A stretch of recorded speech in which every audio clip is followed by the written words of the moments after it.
Buenas noches, gracias por continuar conectados a la señal de Canal 13 y por acompañarnos en estas conversaciones nocturnas. Soy Ernesto Rivera. Hace algunos años la revista científica Science publicó el trabajo de un consorcio científico internacional integrado por científicos de Estados Unidos y de España, que determinó que los seres humanos compartimos el 99% de nuestra secuencia genética con los primates. Es decir, los humanos y los primates somos criaturas muy similares. En Costa Rica, por la cercanía que tenemos con las áreas naturales, la mayoría de nosotros tiene o ha tenido contacto cercano con monos cariblancos, con monos araña, al visitar un parque nacional o áreas rurales. Pero ¿cuánto sabemos de estos animales? La respuesta es muy poco. Para conocer un poco más sobre primates, invité esta noche a una experta en el tema que tiene un proyecto maravilloso en el Caribe Sur, el Centro de Rescate Jaguar, un centro de rescate para animales. Ella es una científica catalana que vive en nuestro país con un perfil bajísimo, pero trabajando mucho. Buenas noches, Encarnación. Bienvenida a 13 Costa Rica Noticias. Buenas noches desde el Caribe Sur. Un honor estar en su programa. Muchas gracias por compartir con nosotros. Para comenzar, cuéntenos qué es el Centro de Rescate Jaguar y cómo llegó una científica española a trabajar con la fauna de Costa Rica. Bueno, el Centro de Rescate Jaguar, yo siempre digo que es un lugar de vida. Es un lugar donde recibimos casi 900 animales el año pasado. Es un lugar que rescatamos animales, los rehabilitamos y nuestra principal misión es liberarlos al medio natural donde pertenecen. Las causas de entrada de los animales son muy diversas, pero una de las más importantes es las electrocuciones. Justamente hace 10 minutos vengo de la veterinaria donde están revisando a 2 electrocutados este mismo día. Uno llegó hace unas horas y otro que acaba de entrar. O sea, las electrocuciones son muy graves. ¿Pero por qué? Así como los ataques de perros y otras cosas. ¿Por qué se electrocutan los animales? ¿De qué manera? Los animales se electrocutan en los cables, ¿verdad?, de la electricidad, en los cables de la corriente y en los transformadores, porque ellos confunden estos cables con las ramas. De forma natural, ellos se desplazan por las ramas y este cableado eléctrico pues está siempre muy cerca. Y además no está protegido. Claro, es impresionante porque esta naturaleza estaba ahí y los que estamos entrando a esa zona somos los seres humanos y no hemos tomado las precauciones para poder convivir de una manera que les permita a ellos no lastimarse. Exactamente. ¿Qué tipo de animales recibiste hoy, estos que tenés hoy? Estos 2 que están lastimados son 2 perezosos. El primero es un perezoso de 2 dedos, de 2 uñas, y el otro es un perezoso de 3 uñas. En la introducción citaba el enorme parecido genético que existe entre humanos y primates, pero la gente muchas veces habla de monos, básicamente. ¿Qué son exactamente los primates? Bueno, los primates somos un orden de animales, ¿verdad?, que tenemos unas características en común y mucho más en común de lo que podríamos pensar. De hecho, hay mucha gente que dice, nosotros somos humanos y los monos son monos, ¿no? Pues creo que cuando estás con ellos y trabajas con ellos a diario te das cuenta de que compartimos, muchísimo, y sobre todo también sentimientos que a veces pues a la gente se le olvida. Pero muchas características compartimos, evidentemente que somos mamíferos, que damos de mamar a nuestros bebés, que tenemos las uñas planas, los monos no tienen garras como un mapache o un felino, que somos animales placentarios como mamíferos. Hay muchísimas características que compartimos. Y sobre todo, también como la capacidad cognitiva, es decir, la manera en que solucionamos problemas, la manera en que tenemos de razonar las cosas, es bueno, muy única de primates de este orden, sí. Ese tema de la inteligencia, no sé si está bien llamarlo inteligencia o la habilidad cognitiva, como vos le dijiste más científicamente. ¿Cómo mesurar la inteligencia de un animal? Porque hay un concepto un poco antropocéntrico, y es pensar que la inteligencia es razonar como razonamos nosotros. Y hay otras formas de inteligencia, ¿verdad? ¿Cómo mesurar la de los primates? Exactamente. Por ejemplo, cuando yo trabajaba con gorilas, y antropoides, que son gorilas, orangutanes y chimpancés, básicamente los que teníamos allá, se mesuraba la inteligencia con la prueba típica del espejo. Es decir, si hay un reconocimiento, ¿verdad?, delante de un espejo, se considera por muchos científicos y primatólogos que hay una capacidad cognitiva muy alta porque uno se está reconociendo. Pero claro, siempre lo que usted decía muy bien dicho, es que a qué nivel, por ejemplo, a un gorila le interesa reconocerse a un espejo. Nosotros veíamos que el chimpancé sí se miraba los dientes, ¿verdad? Porque son animales muy curiosos. El gorila pues no tenía tanto interés. Aquí lo hemos hecho con nuestros primates también. Entonces todo esto hay que agarrarlo a veces un poquito de puntillas, ¿no? Como que está bien que nos den pistas, súper importante estas pruebas, pero con mi experiencia me ha dicho que a veces no todos están interesados en reconocerse, o si viven en medio de la selva son pruebas que a ellos no les valen, no les sirven tanto, ¿no? Y en términos de, porque hay ahora una tendencia muy fuerte a atribuir características humanas, y para mí muy negativa, características humanas a los animales. El otro día pasé por una plaza y vi pasar un perro con unos zapatitos hechos con tejidos, y pensé no solo que era ridículo, sino que era dañino para el animal, y es atribuirle al animal unos atributos que no le son propios. Estoy de acuerdo. O sea, yo creo que todos los extremos son malos. Ya Jane Goodall, ¿verdad?, en sus estudios maravillosos de los años 60 revolucionó el mundo poniéndole sentimientos a los chimpancés, que ella estudió por más de 40 años, porque en aquel momento los científicos los trataban con un número y las pruebas que se hacían en el laboratorio eran terribles para estudiar su comportamiento. Ella fue pionera y cambió un poco la percepción que tenían antes esa gente de los primates, de los monos, ¿verdad? Pero de a esto, a ponerle zapatitos o a ponerles vestidos o a ponerle sentimientos a un animal que son propios humanos, pues tampoco. O sea, creo que el punto medio es muy, muy importante.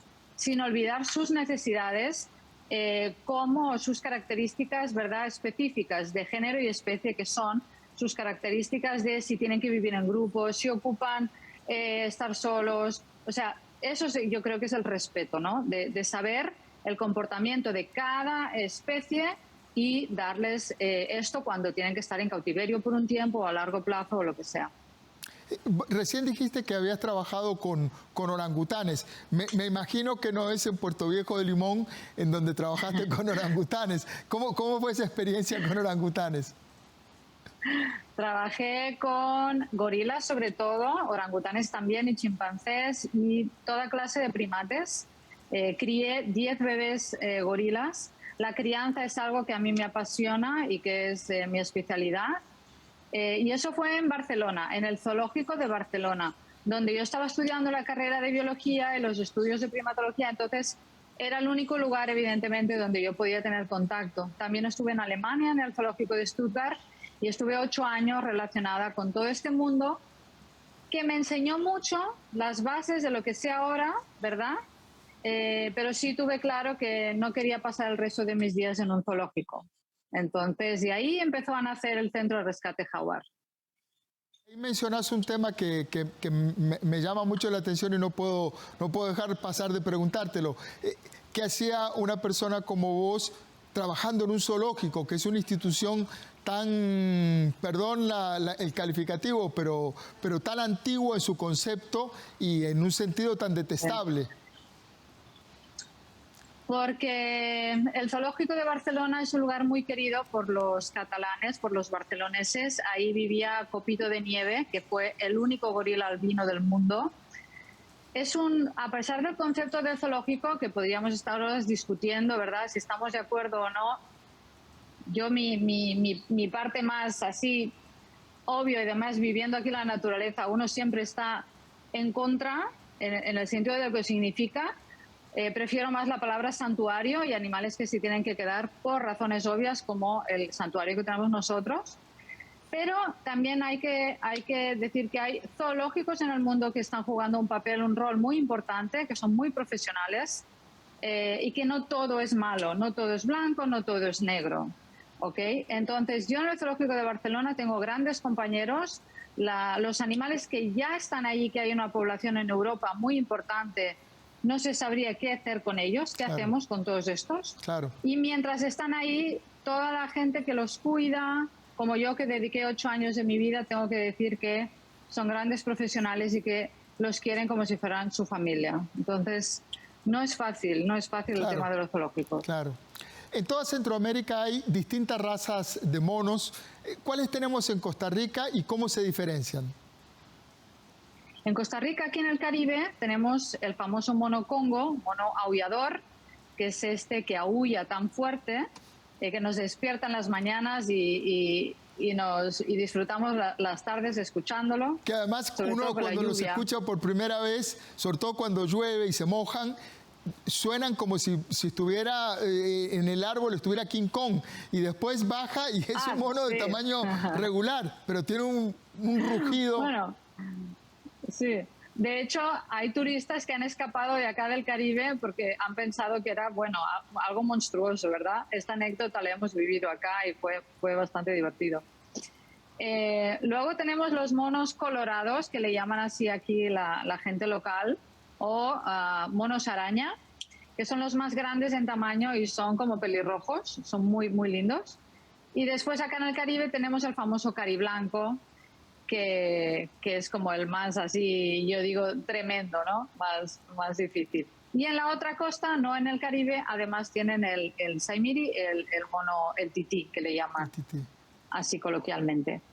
Estoy conversando con la primatóloga Encarnación García Vila del Centro de Rescate Jaguar de Puerto Viejo, en Limón. Las coincidencias entre humanos y primates no son solamente genéticas, ellos también son mamíferos, vos lo decías antes, son sociales. ¿Cómo está estructurada la sociedad de los primates? Depende mucho del primate que estemos hablando. Por ejemplo, el mono congo es un harén, es decir, siempre hay como un macho dominante, pero tampoco tenemos que seguir con la creencia de que es un único macho dominante y que va a matar al otro que se acerque y que los demás no pueden copular las hembras. No, son varios machos, hay más jóvenes y hay el líder, ¿verdad? Y luego tienen varias hembras. Las hembras son las que emigran hacia otros grupos cuando son adolescentes, y de hecho la hembra alfa en el grupo de congos es la joven, la más anciana en edad es la que se va quedando desplazada. A mí mi pasión son el monocongo, eso en lo que aquí en el Centro de Rescate Jaguar estamos bastante especializados, criamos muchísimos bebés, ahora tenemos 13 monitos bebés congos. ¡Qué maravilla! Y tenemos un gran éxito de liberación en el bosque. Son wow. El mono araña, por ejemplo, es totalmente diferente, es un matriarcado, ahora que se habla bastante también está de moda el matriarcado, pues las hembras mandan y es un grupo que se llama fusión-fisión, es decir, que en la noche se juntan todos y son un grupo de 40 individuos o hasta más enorme, y durante el día se separan en familias más pequeñas. Entonces, varía mucho de un primate a otro su estructura social. Uno como observador de la naturaleza en Costa Rica, es muy frecuente verlos estar en un hotel o en una zona rural y verlos pasar en manadas, siguiéndose unos a otros. Da la impresión de tener una cohesión social muy importante. ninguno se queda atrás. Hay un aspecto, no sé si es una, no sé si es una observación superficial, pero da la impresión de que son muy cohesionados socialmente. Sí, lo son, y de hecho para ellos la familia es muy importante, la protegen. He observado, por ejemplo, machos cómo ayudan a otros machitos más pequeños con las ramas a hacer como un puente. Habrán observado muchas veces cómo los monos araña hacen un puente de mono, ¿verdad?, para que pasen los más pequeños. El macho alfa siempre se pondría enfrente de un peligro, de un felino, de cualquier cosa. Entonces, son animales que tienen profundos sentimientos con su familia. Acá tuvimos un caso terrible. Acá tenemos una manada de hace 15 años que siempre la estamos viendo y la observamos, y que tenemos la gran suerte que un par de los monos que nosotros liberamos se unieron a esta manada, entonces están siempre por esta zona. Y desgraciadamente el hijo primogénito de este macho se electrocutó en el transformador y se murió. Entonces el macho alfa, al que le pusimos Greg, se llama Greg desde hace muchísimos años, es un grupo que, como le digo, estamos observando muy a menudo. Estuvo una semana sin moverse del sitio, aullando, buscando a este hijo, que ya era un hijo enorme, porque era un macho que tendría como 4 años, de estar con el padre siempre.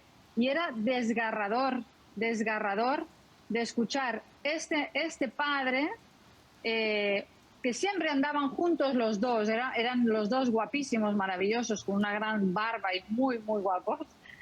Siempre andaban juntos. Para mí fue una enseñanza, ¿verdad?, increíble. Cómo lo buscó y cómo se desesperó ese padre. Sí.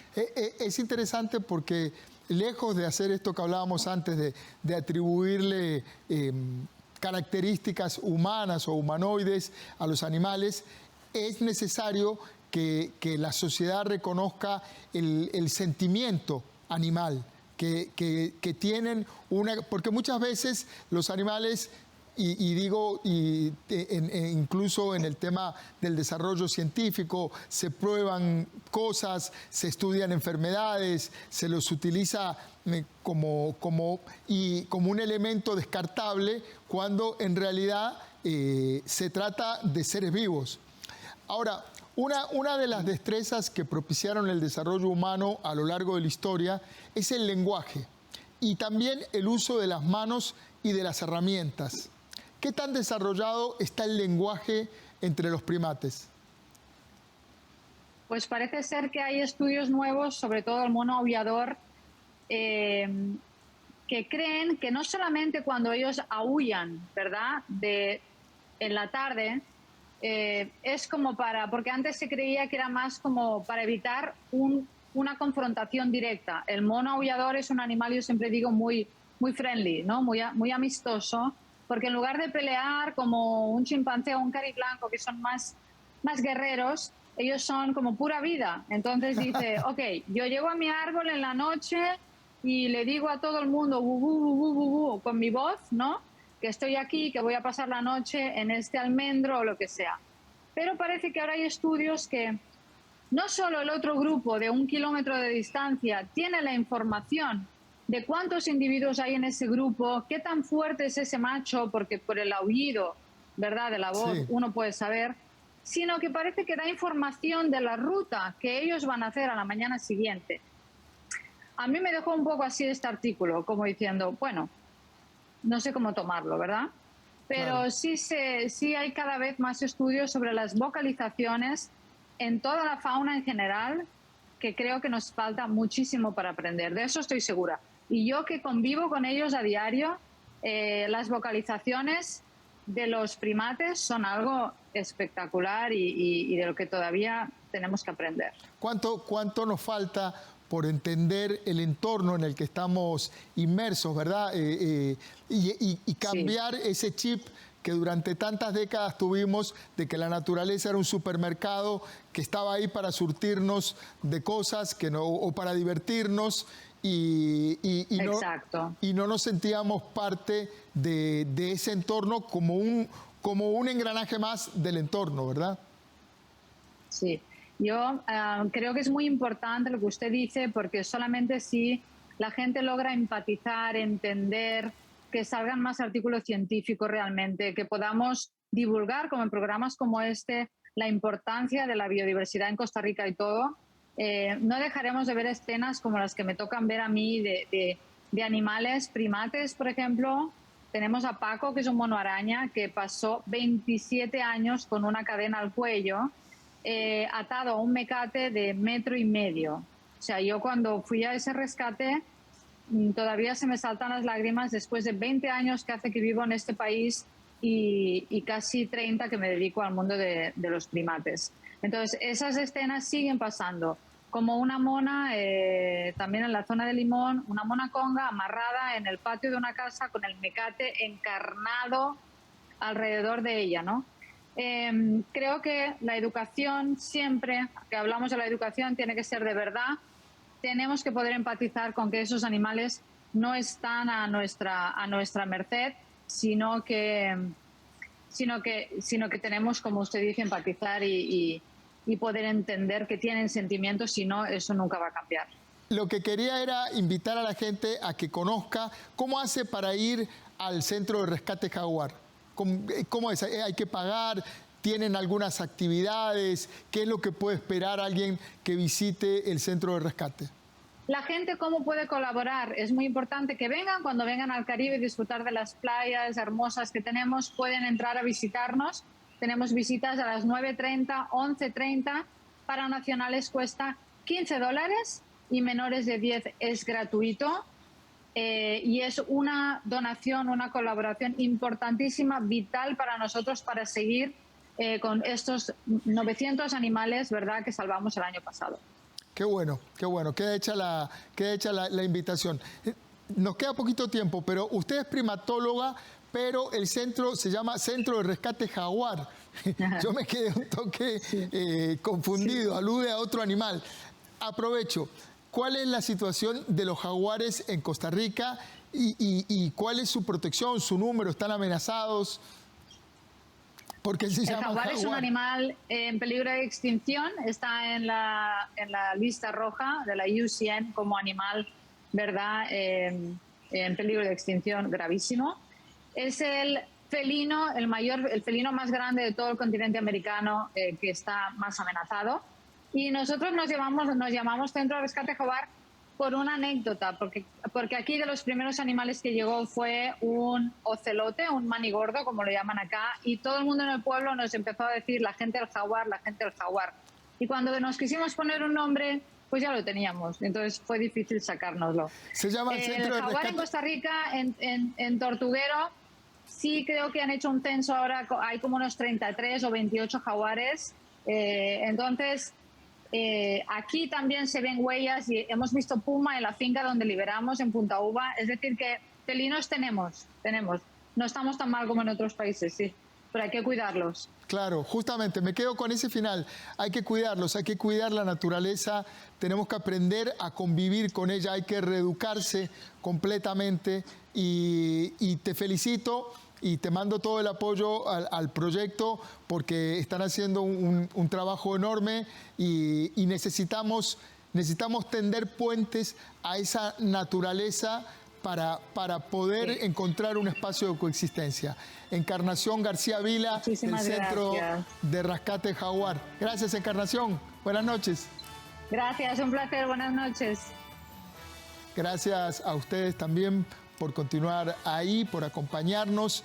La naturaleza no es un supermercado puesto ahí para que nos sirvamos de ella, es un entorno, es algo en lo que estamos imbuidos y con lo que tenemos que convivir de manera armónica. Recuerde, trabajamos para usted, somos la televisión pública de Costa Rica.